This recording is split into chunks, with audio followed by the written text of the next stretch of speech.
Hey guys, welcome to today's video. Today I have for you a look inspired by Pokemon. I'm going to start a new series where I'm going to do different looks inspired by Pokemons.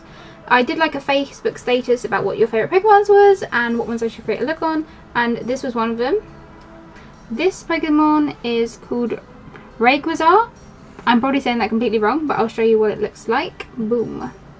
When I've just had another look now after recreating all of this, there are ones that have where he has more red rather than orange and yellow, but I've kind of gone with the images that have the cool like snaky bits that are yellow and orange, so that's the colour scheme.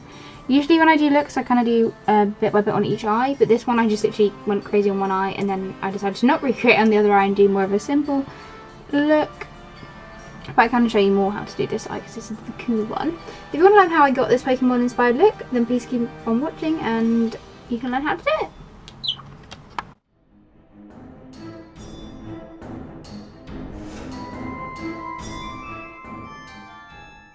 So first off, as always, I'm applying Soft Ochre Painpot by MAC, which is going to act as my base. Before then, applying NY Extra Number Pencil and Milk. Because we're using bright colours, I want to add a white base so they're really enhanced and colourful and brightness, because that's what Pokemon's life about. Here's Pokemon that I'll be looking at today, and that's the image. I'm going to be first starting out with MAC's Chrome Yellow. My camera was being really evil and focusing, so I'm sorry about that. And I'm going to be applying it in certain areas of my eye. With this, I'm just going to kind of explain what I'm using rather than how I'm placing it, because it's obviously easier to watch when this is a bit of a crazy random video. But as you can see, I've applied it in the inner corner of the top of my eye and on the outer corner on the bottom. I'm then taking a fluffy brush with the same colour and just kind of dispersing that colour out in my crease, but making sure it's more concentrated in the inner corner. Next, I'm taking Red Brick by MAC. These are all matte shades. And I'm going to be using a sequin in order to create my little loop. So I'm literally going to hold the sequin there, and it's important to use a really flat, really dense pencil brush for this, because it's going to give you that ability to pack on the colour and really get around that sequin. And don't forget to then blend it out. As you can see with a sequin, it's really rectangle, so I'm literally going to then use that pencil brush with a bit of red brick again to really smooth it out and make it look more like a circle. For this circle, I'm actually making it a loop like what's on this Pokemon, so I actually applied a little bit of the colour inside the yellow, so it's more of a loop and not a circle. From this point, I kind of wanted to know that I needed to create kind of a cut crease, but I'm going to do it so the orange is more of a strip of orange rather than an actual diffused cut crease, if that makes sense. So you can see I'm kind of curving it and then elongating out at the end. And I'm going to keep swapping between a fluffy brush with a little bit of red brick on, but not a lot because it's really pigmented. I'm kind of diffusing it out, but trying to keep it in a strip, like I said. I'm also going to apply orange to the lower inner corner of the lash line, before then dragging it down in the middle halfway. I literally just keep referencing the picture and kind of go random with what I feel at the time to create these looks. It's really fun. Next, I'm going to take another matte eyeshadow. This one's from Urban Decay and it's called Blackout. It's a matte black. I'm going to be using a smaller sequin on the lower lash line on the outer corner and just applying that around there. Again, I'm using a really small, dense, this is kind of more of a flatter brush, but it's still going to pack in the colour that I need to go around that sequin. And then I'm going to drag it out on the outer corner. That's number one. Make sure you keep blending and adding that colour that you need. And again, you can use the brush in order to kind of shape the circle a little bit more. This is actually going to be a circle, not a loop, because it's a smaller one. Boom.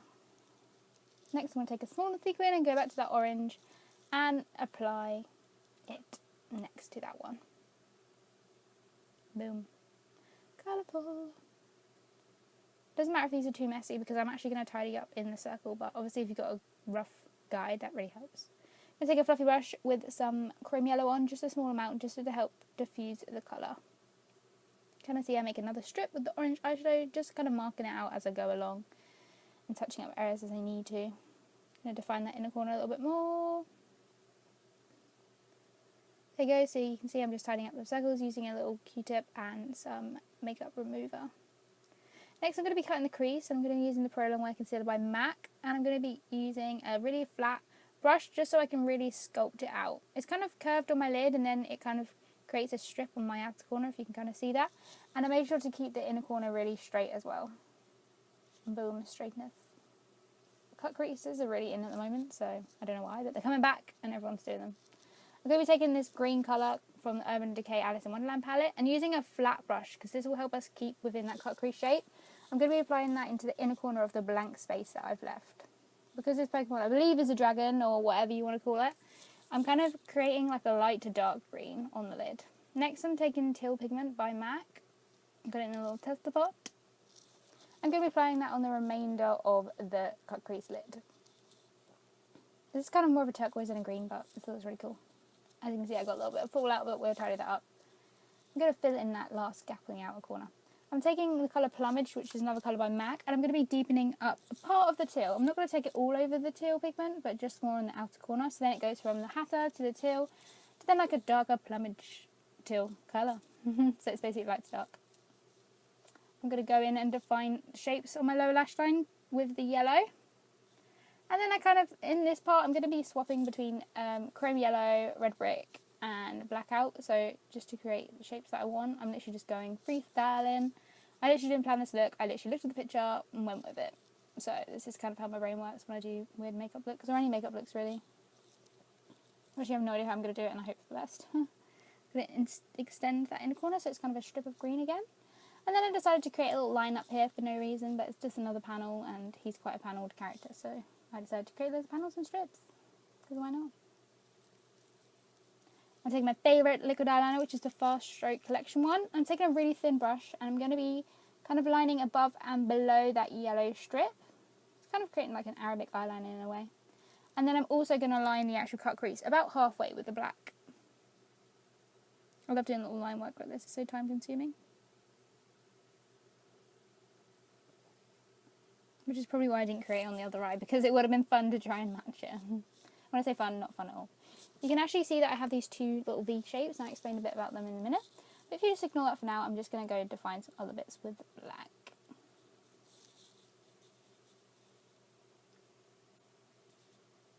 And then I kind of smoked out that inner upper bit with black eyeshadow. Running my line with Feline eyeliner, which is a black, and then just defining any more areas that I need to. You can see that those pointy bits have now gone because I really didn't like them. I decided to remove them with makeup remover. These looks, things can go wrong and things can go right, so if it goes wrong, just remove it, and it never happened. Blendy blend in with Red Brick and Chrome Yellow on the lower lash line. With the lower lash line, I kind of tried to keep everything close to the lash line black, then for it to fade to orange, to then fade to yellow, so that way I get a nice gradient of like dark to light in a way. As you can see, even though I use the same size sequence on the lower lash line, one came out bigger than the other, which is cool, and I like that effect. I love yellow and orange fading together, especially these two colours because they're so pigmented. It's really, really nice. Just blend it out. I use kind of small brushes for this as well. Oh my god.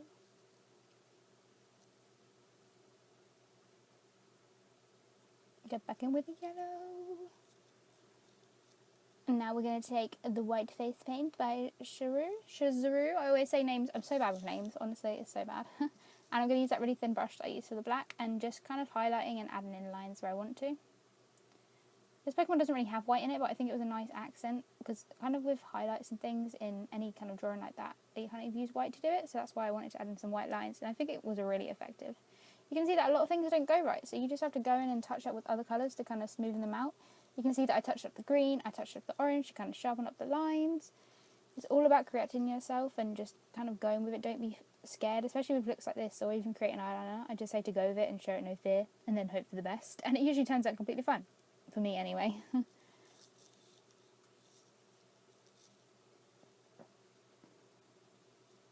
Go to find bits that you want to. See, I always correct things with just eyeshadow anyway, so it's fine. Smudge it out with black. There you go. Just kind of finishing that cut crease. I decided to go all the way along it. You can see I made a mistake there, so I'm going to go in and touch it up. Bam! Never happened. No one would have even known.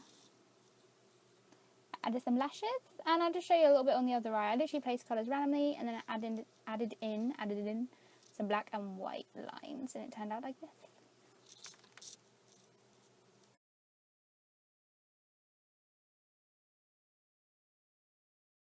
I hope you enjoyed my recreation of Rayquaza. I'm probably saying it completely wrong, but YOLO, I'll put the name obviously in the title.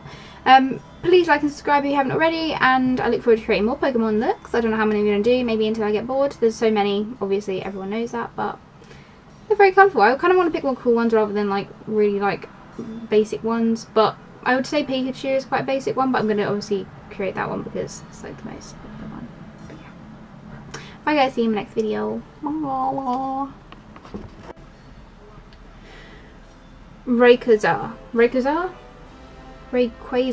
Rayquaza. Why do they have to have such complicated names? Why?